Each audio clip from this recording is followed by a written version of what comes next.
The mother of pearl material is extremely porous. It scratches easily. A fingernail. As a person who used to make crystal jewelry, there's a few things that you need to know about those Van Cleef bracelets. I'm interested in the Van Cleef bracelets. I think they're very pretty. I'll do a little bit of research on them before I actually invest in one. But here's what you should know as the consumer before you buy one, because apparently these jewelers are not educating themselves on this.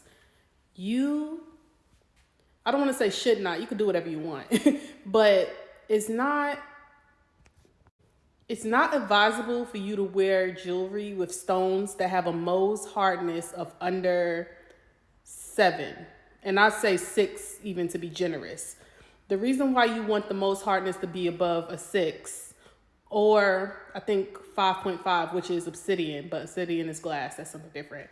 But the reason why you want the Mohs hardness to be that in that range or above is because when the crystal is too soft, which is 5.5 and below, sometimes 6 and below, it leaves scratch. It's porous, so you can easily scratch it. You can get those scratches can fill with dirt and bacteria, which can ultimately lead in to making you sick, depending on what you do with your jewelry. Some people end up with their jewelry in their mouths, or some people end up wiping. And not to say that things get on the jewelry like that you can see, but microparticles get into that jewelry and they fester, and they cause when they rub on your skin, they could cause all types of bacteria to get back onto your skin.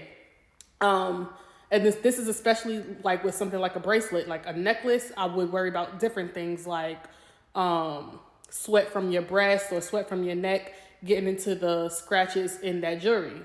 So the second thing about jewelry or stones that are too porous is that you don't know what is in that stone. Certain stones have different minerals that you might be allergic to. And once you get them wet, they have different reactions. They have different reactions to air, different types of moisture like sweat, oil, whatever the case is. But just remember, not even just about these Van Cleef bracelets, but whatever type of jewelry you buy, especially if you wear it on your hands or somewhere where you're constantly touching other things, make sure that Mohs hardness, that's MOHS, is above a 5.5 definitely.